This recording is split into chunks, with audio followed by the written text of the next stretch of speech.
My name is Sloan Whitaker, and I'm 29 years old. Competence has never asked for applause from me. It just hums, quiet, dependable, beneath the noise. The rent paid 2 days early. The grocery list that knows the week by heart. The calendar squares that click forward like metronome beats. Steady, unfussy, done. I always thought love could hum in the same key. Tender, honest, ordinary in the best way. Ethan loved a cymbal crash. He could turn a Tuesday into an event. Once he lit tea lights in mismatched jars and called our hallway a runway, strutting like a fool until I laughed into his neck. He said my calm steadied him. For a long while, I told myself that meant we were balanced. His sparkle, my hum. Lately, the hum had static. It started small, notifications that arrived with a flinch. Work, he'd say, and tilt his screen away like he was shielding a surprise. Errands that stretched like taffy. Plans that blurred at the edges. When I asked where he'd been yesterday afternoon, he smiled like a magician about to reveal a scarf and said, "Out." "Out where?" I asked, folding a shirt I'd owned since graduate school. He was leaning against the doorway to my bedroom, thumbs grazing his phone like it might bruise. He didn't look up. "Do I have to tell you everything I do?" The sentence landed with a soft thud, like a book closing on a chapter you didn't know was over. I kept folding. There is a way panic tastes, like metal. "You told me you were at your brother's, but Theo posted pictures from his kid's recital. You weren't in any of them." He shrugged, performative and bored. "Plans changed." "To what?" "Sloan," he sighed, stretching my name thin. "Why are you interrogating me? I'm allowed a life outside of you." The red thread in my brain twitched. I placed the shirt down. "I'm asking where my boyfriend was when he said he'd be somewhere else." "This," he said, tapping his phone, "is exactly why I need space sometimes. You suffocate." There it was, the gaslight, the draft of a speech he'd practiced in the mirror. I could have argued, I could have begged him to be honest because honesty is cheapest when it's given early. His phone vibrated again on the nightstand, face up, for a careless beat. A WhatsApp preview slid across the glass. "Dee's evidence locker. Can't wait to see you tomorrow, beautiful." Beautiful. I didn't ask who Dee was. I didn't ask because the question felt like kneeling. It felt like putting my throat in someone else's hand and hoping they'd be gentle. Instead, I did something terribly unromantic. I opened my closet, pulled the old navy duffel bag from the top shelf, and set it on the bed. He laughed, like I'd made a bit for him to react to. "What are you doing?" "Packing." "For what?" "Space," I said, and the word stopped trembling when it left my mouth. I moved through the room like I was solving a problem at work. Methodical, unhurried, uninterested in debate. Jeans, 2 sweaters, the blouse that reads like armor, toiletries in a clear pouch, passport, because I've learned the hard way that documents go missing when a storm hits. My laptop, the external hard drive with the little orange bumper. It took less time than I thought it would to decide what mattered. He followed me, confusion curdling into irritation. "You're seriously throwing a tantrum because I have friends?" I glanced at the nightstand where his phone sat quiet now, a flat stone after a ripple. "I'm not throwing anything. I'm leaving." "Leaving? This is your apartment." "Exactly." The keys were on a ceramic dish near the door. The building fob, the mailbox key, the spare that keeps the deadbolt from sticking. I took the ring off, kept only the car key, and pressed the rest into his palm. "Here," I said. "It's all yours, for now." His mouth opened and stayed that way, like a door that forgot how to hinge. "You're serious?" "You said you needed space." I zipped my duffel. "You got it. The lease is month to month. You've got 30 days to decide whether you want to stay here or go. Rent's due on the 1st, $1,800. Utilities are on auto pay from my account. You'll need to transfer them to yours." He swallowed. "I can't afford this place alone." "Then you'll need to make some decisions." My hand was on the doorknob before I let myself look at him fully. Maybe Dee can help. The way his face changed, defensive to guilty to angry in 2 seconds, would have been art if it hadn't been my life. "You've been checking my phone now?" "No," I said. "Your phone notified my home." I stepped into the hall. He grabbed my wrist, not hard, but like ownership.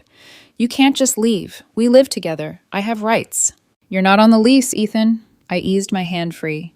"You're a guest. I'm done being your host." Down the elevator, past the lobby where Mrs. Klein keeps forgetting her mail, into the garage that smells faintly like rain even when it hasn't rained. I tossed the duffel into my trunk. My phone began to light up before I turned the ignition. Call, text, text. I watched his name fill the screen until the screen looked crowded.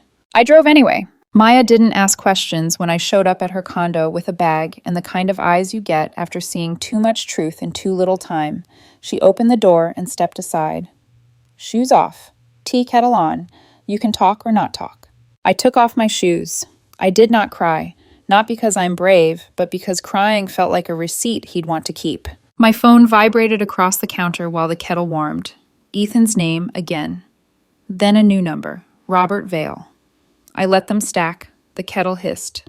Tell me the short version, Maya said, sliding a mug toward me. He said he doesn't have to tell me everything he does, I said. So I decided I don't have to tolerate it. Maya's mouth did the thing where it tries not to smile when smiling is inappropriate. Good. Boundaries are sexy. I told her about the chat name, the beautiful, the way my own apartment shrank around me like a shirt fresh from the dryer. She listened until listening turned into action. First, she said, we inventory what you left. Second, you call the landlord tomorrow. Third, you change every password you've ever used.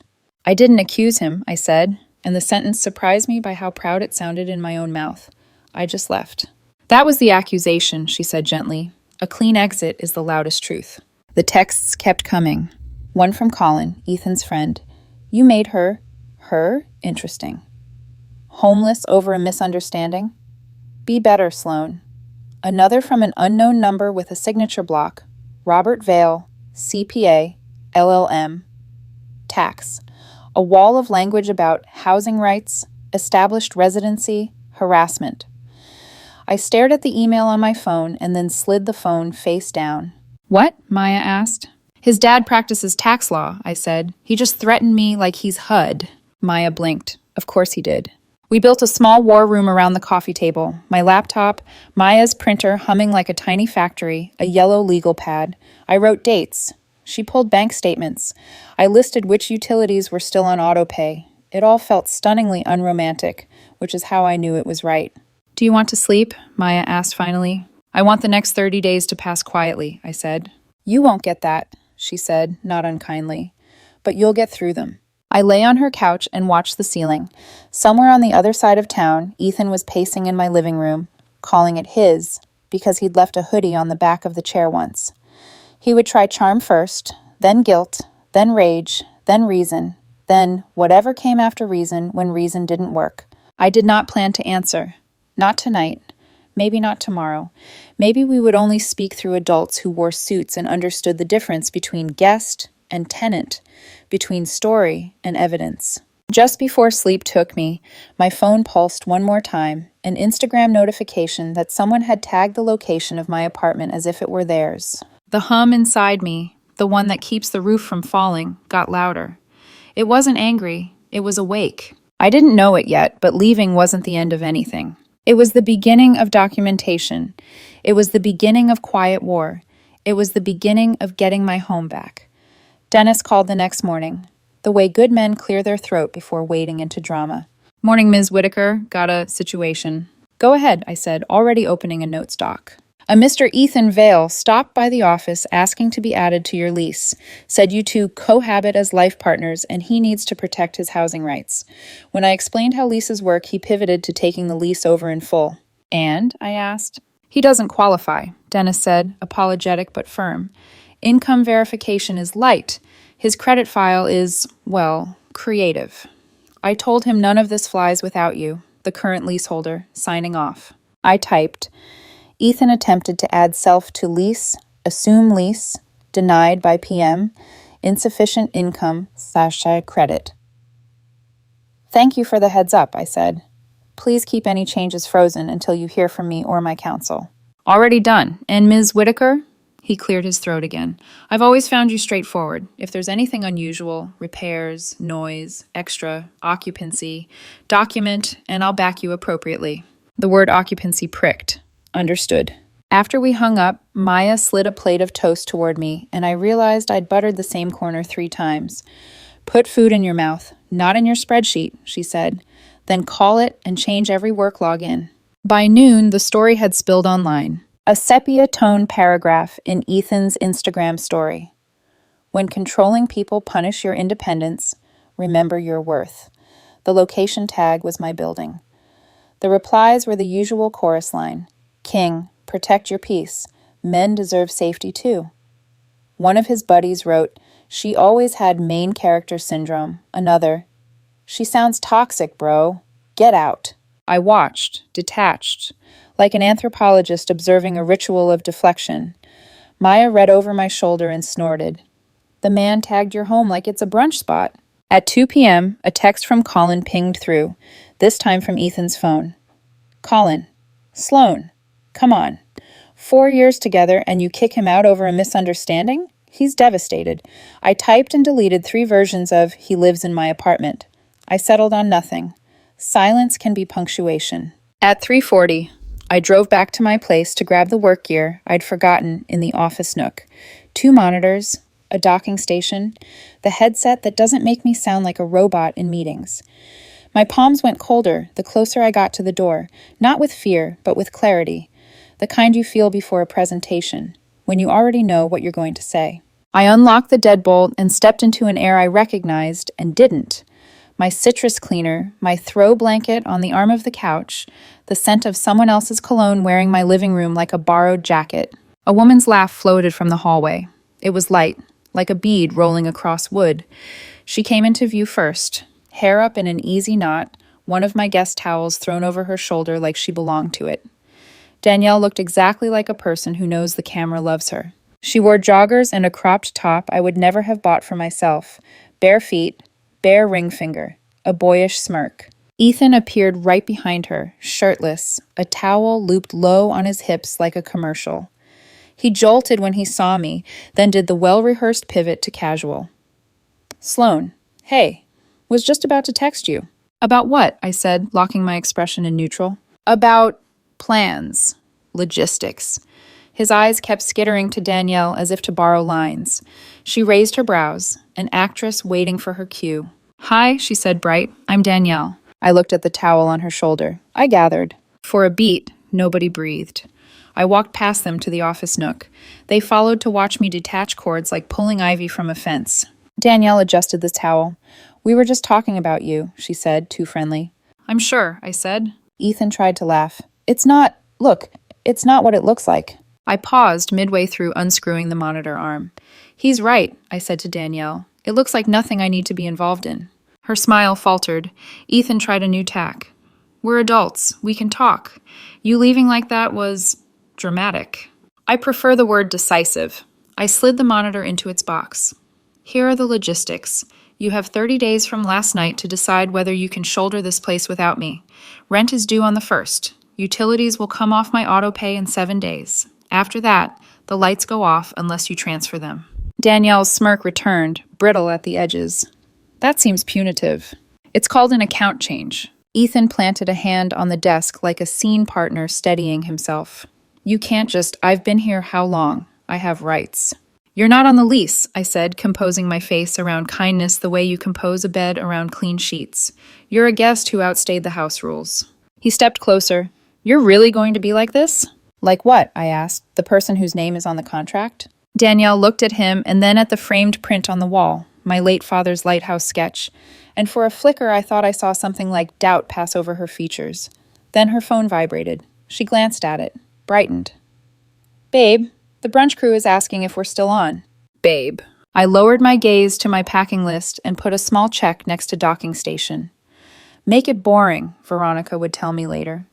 Make it dull and undeniable. Ethan tried one more script.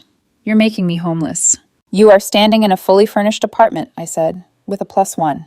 It's not like that, Danielle said quick. I'm just helping him figure things out. I didn't look up. In your underwear? Her jaw clicked. The towel slipped an inch. Ethan moved to block my view like chivalry could retroactively sanitize facts. Also, I added, your dad's email landed. Kindly let him know tax codes don't turn boyfriends into tenants. I reached for the last coil of cable. And since we're all being honest, Dennis from management is aware of today's cast list. Ethan blinked. Why would you? Because unauthorized occupancy is a thing, I said, almost gently, and didn't elaborate. Their silence had the crispness of paper. I loaded the last box. Danielle's voice softened, performing compassion. Sloan, we didn't mean to hurt you. That's fortunate, I said, because I'm not hurt. I'm reorganizing. As I crossed the living room, Danielle's gaze snagged on the framed photo of me and Maya at the beach. I wondered if she was assessing whether my sand looked like her sand. She reached for the frame, then thought better and let her hand hover in the air like a question mark. At the doorway, Ethan's tone pivoted to that of a man appealing to a jury. You're going to regret turning this into a legal thing. I turned it into a calendar thing, I said. The law may have opinions of its own. Down the hall, my phone buzzed again with new mail from Robert Vale. Subject, cease harassment. 3 paragraphs of clipped superiority about ceasing hostile actions and restoring the status quo. I forwarded it to myself with the subject line, for counsel. Entertainment value, moderate high. In the garage, I slid the boxes into my trunk and rested my hands on cool metal until the tremor under my skin settled. When it did, the quiet felt earned. Back at Maya's, I laid out the monitors on her dining table and texted Dennis. Stopped by to retrieve personal work equipment. Found evidence of an additional occupant, female, identified herself as Danielle. Please note for file, I have not authorized any new occupants under the lease. He replied within minutes. Received, logged. Will follow up compliance. Maya handed me a glass of water. How bad? Contained, I said. He tried lease acrobatics. Failed. There's a Danielle. Maya exhaled like someone who'd been holding air for me. We go full adult now. Find counsel. Keep receipts. Speak politely. Weaponize the calendar. I grinned despite myself. Weaponize the calendar? Nothing scares messy people like dates, she said. At 6:12 p.m., my email pinged with a reply from a friend of a friend attorney, Veronica Shaw, who specialized in landlord-tenant issues. Send me your lease, any correspondence with management, and a timeline. If he isn't on the lease, he's a guest. If there's an unauthorized occupant, management has leverage. We'll keep this boring and correct. Boring and correct, my native tongue. I attached the lease. I pasted the annotated timeline. I sent the screenshots of Ethan's stories, the message from Colin, the towel in the shoulder of the woman calling herself Babe. 7 minutes later, Veronica wrote back, Crystal, I'll handle communications with his father. Do not engage further. Also, immediately change passwords for financials, deliveries, and streaming. People forget how often guests leave footprints in apps. Maya held up my phone like a baton. Hand it over. We're changing Amazon, Prime, grocery delivery, food apps, music, everything. If he has your saved cards, he has a maze, close every door. We spent an hour in a 2-woman pit crew. New passcodes, 2-factor, revoking devices that weren't mine, watching the list of recent logins, shrink from many to 1. The final punchline, one of my streaming apps, showed an active device labeled D's iPhone. I paused, then hit sign out of all devices and let the quiet return like tide.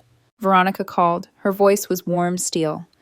Sloan, good instincts leaving. Here's our plan. We formally notify management that any non-lease occupant is unauthorized. If they document it, and they will, you have cause for a 3-day notice to quit for violation of the lease. Side note, reply to nothing he or his father sends. I'll take that pleasure. Dennis already hinted at occupancy concerns, I said. He's ready to document. Excellent. Keep everything dull, dated, and provable. And brace for theatrics. There will be an office ambush, a lunch cry, maybe a tearful lobby performance. Don't engage. If he tries a pity sprint online, screenshot and archive. We are building a museum of facts. After we hung up, Maya pressed her forehead to mine. You're doing great. I wasn't sure great was the word, but I felt sturdy. Sturdier than last night. The hum of competence inside me wasn't background music anymore. It was a score. At 10:08 p.m., a final text from Ethan slid in before I turned my phone to Do Not Disturb. We need to talk. Please don't make this ugly. I'm still your person. I stared at the words, at the grammar of entitlement, and thought of the towel on Danielle's shoulder, of the word babe, of the building keys gone warm in his palm. I did not reply. I added one last line to my timeline, 10:08 p.m. I'm still your person. Evidence suggests otherwise. Then I turned off the light. Veronica was right about the theatrics. They began 5 days later, a mix of performance art, legal bluffing, and sheer denial. That morning, Dennis called again. Hey, Ms. Whitaker, hate to bother you, but I've had 3 maintenance requests from your unit in 2 days. Dishwasher, AC, shower leak, all marked urgent. My jaw tightened. Anything actually broken? Nothing so far. The techs say everything's fine, but, they took some photos. He hesitated the way people do when something is both funny and uncomfortable.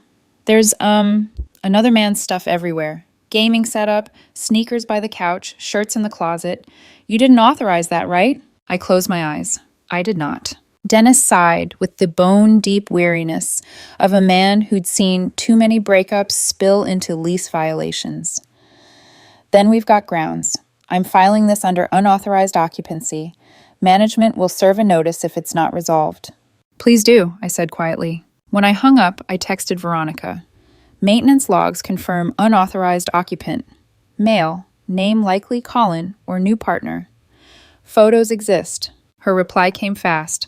Perfect. This voids his tenant argument. It's leverage. Sit tight. We'll formalize. I spent that afternoon at the office trying to function like normal. The hum of the copier, the click of keyboards, the low laughter near the espresso machine, everything felt both ordinary and foreign. Then I saw him. Ethan, striding through the glass doors like he owned air, his hair slicked back, shirt tucked as if to telegraph, stable professional. The receptionist looked startled, but too polite to intervene.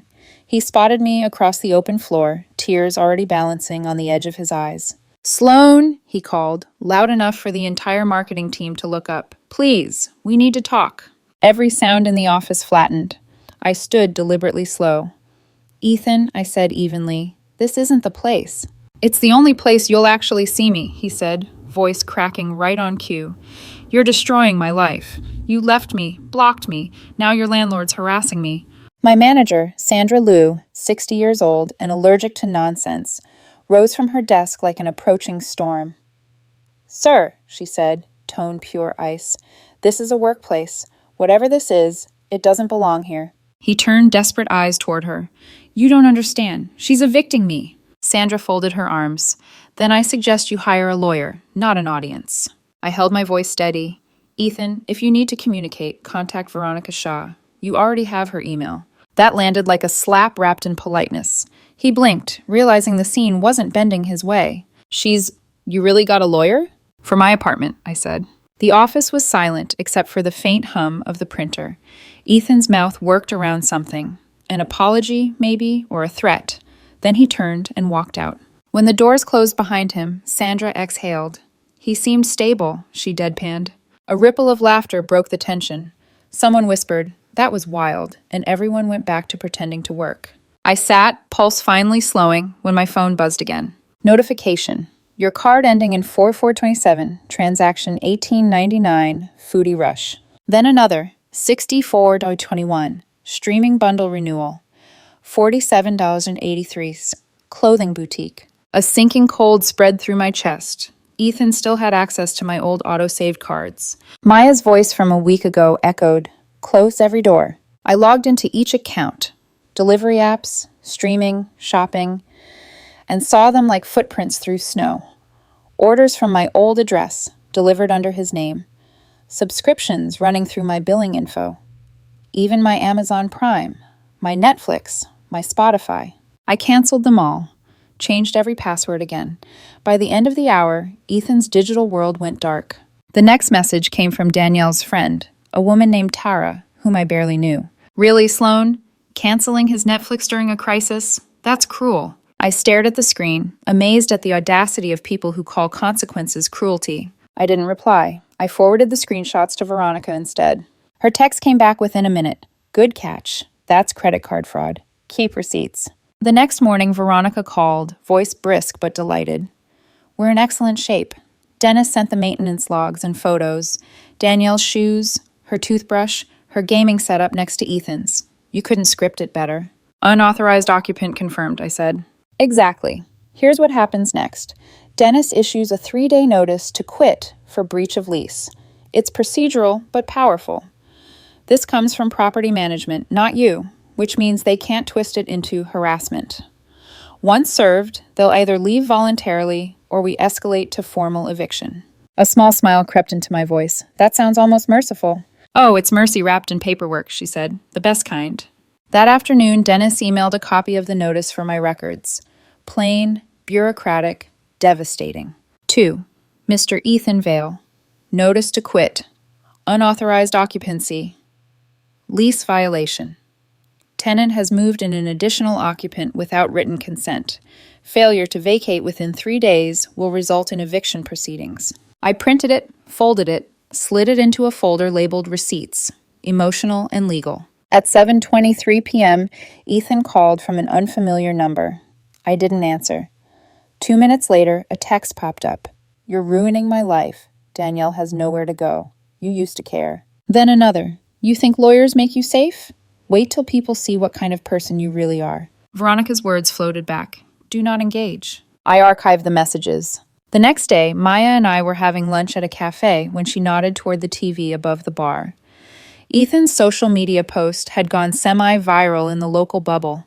A photo of him standing outside my building, captioned, "Kicked out by someone who couldn't handle a man with dreams." The comments were predictably lopsided. You're better off, King. She sounds controlling. DM's open, bro. Maya scrolled silently, then looked at me. You're not responding, right? Not one word.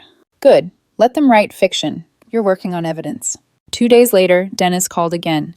His voice had that, you won't believe this lilt. We served the notice yesterday. The reaction was dramatic. Ethan's father showed up in a suit, said he was a lawyer. We told him unless he practices property law, he can take it up with ours. Robert Vale, I said flatly. That's the one. Anyway, his son and the girlfriend were both there. The young man tried to argue he was just visiting with a full gaming rig. Our maintenance guy filmed everything for documentation. Veronica's laughter on the phone later was genuine. Beautiful. A live exhibit. Do you realize how rare clean evidence is in these cases? We'll counter their narrative easily. But what she said next chilled me. Be prepared for escalation. When people like Ethan lose control, they reach for chaos. Stay steady. She was right again. That night, while I was brushing my teeth, Maya knocked on the bathroom door. You should see this. Ethan had posted a teary video. I just wanted love. I gave her everything, my time, my care, and she's trying to make me homeless. Danielle hovered behind him, wide-eyed, perfectly lit, nodding at all the right beats. The comments poured in, sympathy for the abandoned couple. Then, at 11:52 p.m., one comment cut through the noise. Jason Kim. Weird. Saw you two having a romantic dinner at Leora's 3 weeks ago. Thought you were already broken up with Sloan then. I sat forward. Jason Kim, my colleague from accounting, my occasional lunch buddy, the one who never missed a detail. I texted him immediately. You sure about that dinner? He replied within a minute. Positive. I remember because you mentioned Ethan that week. I figured you two were done since he was holding hands with that girl. I even have the security screenshot. Thought it was awkward, so I saved it. He sent it. Ethan and Danielle. Candlelight soft on their faces, his hand on hers across the table. Time-stamped 3 weeks before the night I left. I stared at it for a long time, not hurt exactly, just vindicated. Proof. Undeniable, time-stamped truth. I forwarded it to Veronica. Her reply was one word. Excellent. That night, for the first time since walking out, I slept without my phone in arm's reach. The next morning, Maya found me in the kitchen making coffee. Sleep? Like someone who's building a case. She smiled into her mug. Documentation hums now, doesn't it? It does, I said. Outside, the city went on. Buses sighing, horns distant, people running late to lives that weren't imploding. And somewhere across town, Ethan and Danielle were discovering that losing control feels a lot like gravity, reminding you it was always there. 3 days had passed. The clock was ticking. The notice was real, and the quiet war had only just begun. By day 4, the panic had set in. It came disguised as civility first, an email from Robert Vale addressed to my lawyer. Polite phrases threaded through veiled threats, emotional distress, established residency, harassment. Veronica's laughter when she read it over the phone was the kind that warms you without heat. Tax lawyers, she said, always think tenant law is just numbers with feelings. Don't worry, I'll reply. Her letter went out within the hour. Crisp, surgical, fatal. Mr. Vale, your client is a month-to-month guest with no tenancy rights. Ms. Whitaker's 30-day courtesy period exceeds legal obligation. Any further direct contact should be routed through counsel. That was the moment Ethan realized charm wouldn't fix this. By evening, my phone lit up with chaos. A series of calls from Dennis, one from an unknown number, and a dozen texts from Ethan, Danielle, and even her friend Tara. Ethan, you don't have to do this. We can handle it privately.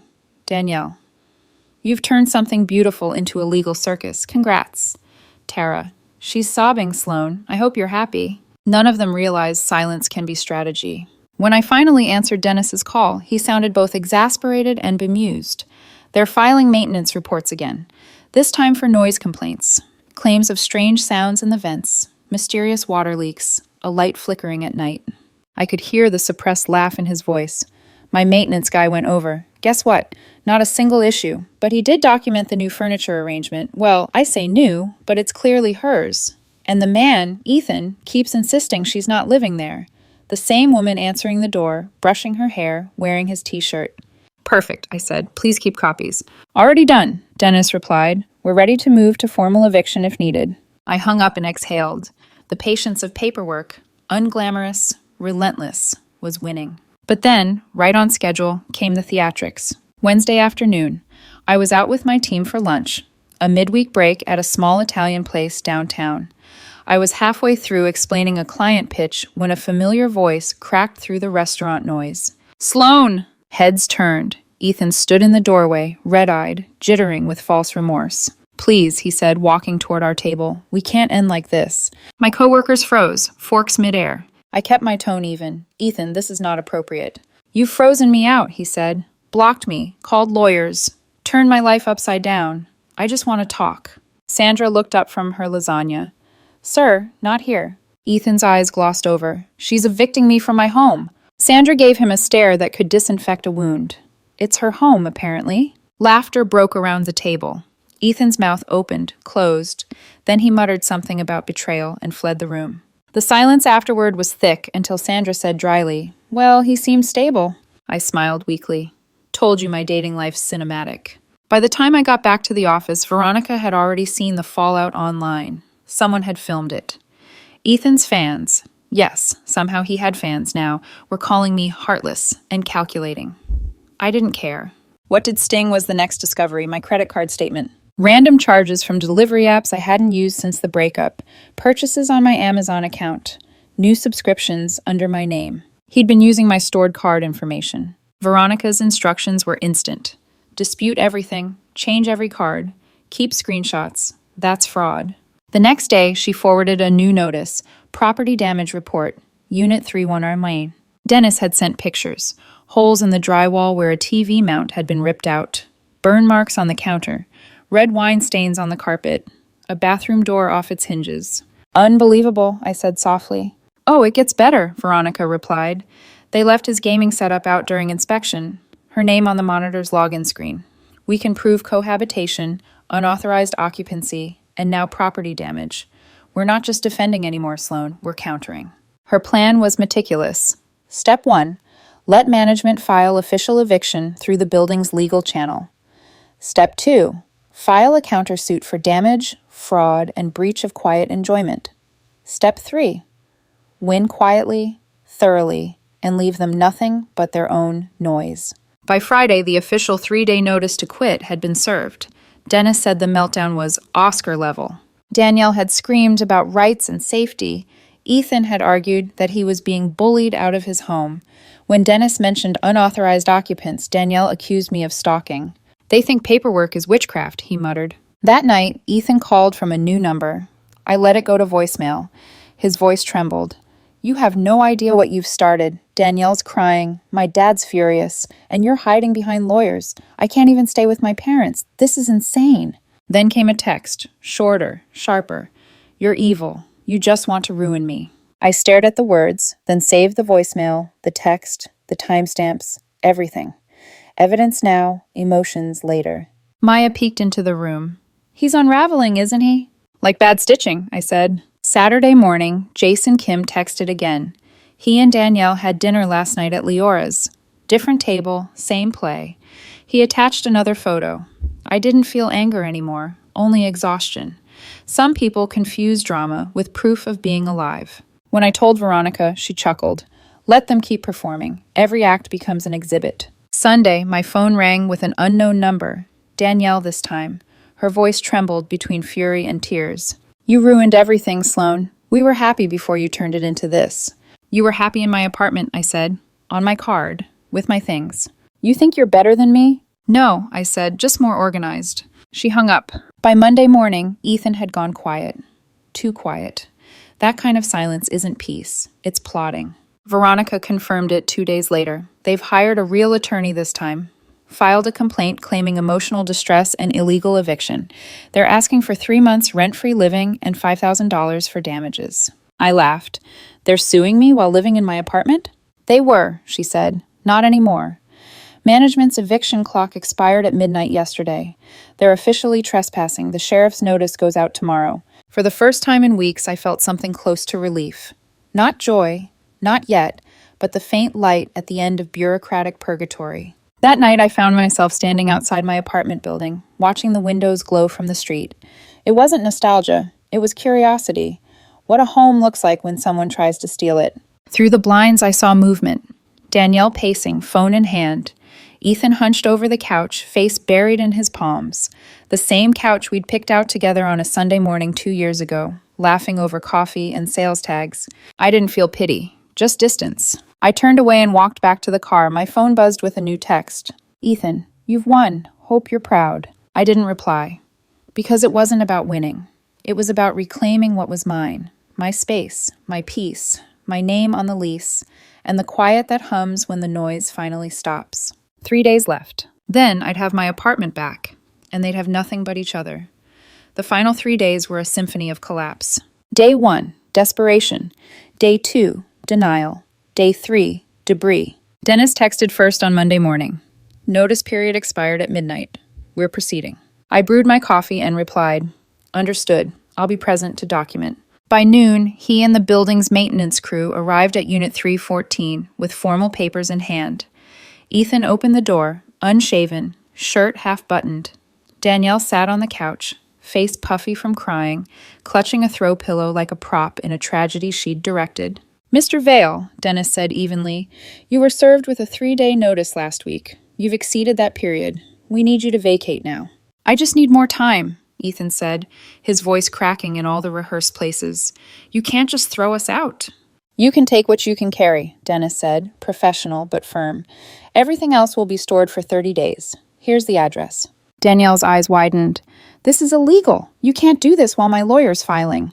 Dennis tilted his head toward me. Her lawyer already handled that. I stood quietly in this doorway, phone recording in my hand, Veronica on speaker. Ms. Whitaker, she said loud enough for everyone to hear, please confirm that management is executing lawful re-entry and storage protocol.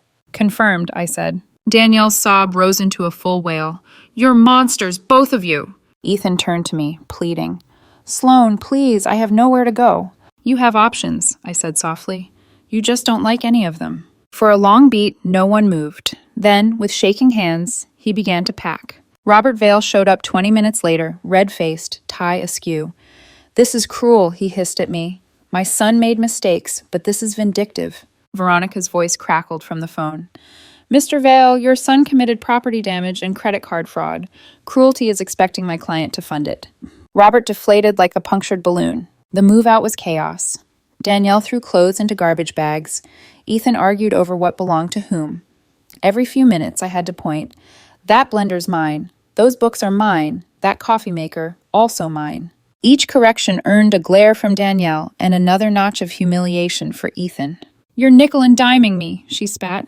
I'm itemizing, I said. 4 hours later, the apartment was empty enough to echo. The crew left. The door finally shut behind them. Silence. Then I turned and saw what they'd left behind. Burn marks on the counter, scratches gouged into the hardwood where furniture had been dragged, a smear of red wine near the bedroom door. Coffee poured intentionally on the carpet, soaking through like old anger. Dennis whistled low. Total damage, probably $3,500. We'll invoice them. You'll get a copy. I nodded, taking photos, cataloging every stain and hole. Proof, not pain. 2 days later, Veronica called. Court date set. Small claims. They'll show up with Robert. We'll show up with evidence. I laughed. Do you ever get tired of winning quietly? She smiled through the phone. Never. Court day. Ethan and Danielle sat at the defendant's table, both in dark clothes that tried too hard to look remorseful. Robert shuffled papers like talismans. Veronica and I sat opposite, calm, organized, unbothered. The judge glanced over the case file, brows lifting at the thickness. Ms. Whitaker, please summarize. Veronica handled it smoothly. Defendants occupied my client's apartment without authorization, caused $3,400 in damages, incurred $800 in fraudulent charges, and used her property for personal benefit. They've counterclaimed emotional distress. We seek damages, legal fees, and closure. The judge nodded. Mr. Vale? Robert cleared his throat. My client was abandoned. He believed he was a co-tenant. He suffered hardship. The judge held up a hand. Is his name on the lease? No, Your Honor, but... Did he pay rent directly? No, but... Then he is not a tenant, Robert sputtered. There was an understanding. Understandings don't override contracts, the judge said flatly. Counterclaim dismissed. Proceed to damages. Veronica presented the photos. The walls, the stains, the credit card receipts, the maintenance logs, the screenshot of Ethan and Danielle at Leora's while he claimed fidelity. Each exhibit landed like a nail in wood. The judgment was swift. Total owed to plaintiff, $5,434 $34 in property damage, $800 fraud, $10 legal fees. Ethan's jaw clenched. Danielle let out a strangled sound somewhere between sob and scream. The judge's gavel cracked once, sharp and final. When we stepped into the hallway afterward, Robert didn't meet my eyes. He just muttered, "You'll regret this," and walked away with the defeated shuffle of a man who'd mistaken arrogance for armor. Danielle stormed past us, phone already out, probably drafting a post. Ethan lingered for a second, shoulders slumped. "I never meant for it to go this far," he said. "It didn't go this far," I said. "You did." He opened his mouth, then shut it again. For once, no performance came. He just walked away. That evening, I unlocked my apartment door for the first time in months. The air smelled faintly of cleaning solution and paint. Fresh carpet patch near the door. New light bulbs. Quiet. Home. I set down my keys, ran my hand along the wall, and let the silence settle in. For the first time since everything began, the hum returned. The steady, low rhythm of competence, of life holding itself up again. I didn't check Ethan's social media, but Maya did. She sent one screenshot just to make me laugh. Danielle had gone nuclear online, accusing Ethan of betrayal, posting screenshots of their texts, calling herself a survivor. Ethan replied with his own screenshots, her DMs, her complaints about me being boring but useful. It was poetic justice, really. Within a week, Danielle moved back with her parents. Ethan vanished from her feed. His last post was a quote about forgiveness that didn't tag anyone. Maya came over that weekend with a bottle of wine and 2 glasses. "To closure," she said. "To documentation," I corrected. We laughed until the sound filled the room that had once held so much noise. "Do you ever miss him?" she asked finally. I thought about it. The laughter, the easy charm, the illusion of being balanced between his chaos and my calm. "No," I said. "I miss believing that love and honesty always speak the same language, but I'm learning fluency in something better." She raised her glass. "Peace?" "Peace," I echoed. Outside, the city hummed, cars in the distance, life returning to its ordinary tempo. Inside, my apartment finally sounded like itself again. And in that quiet, I realized something simple.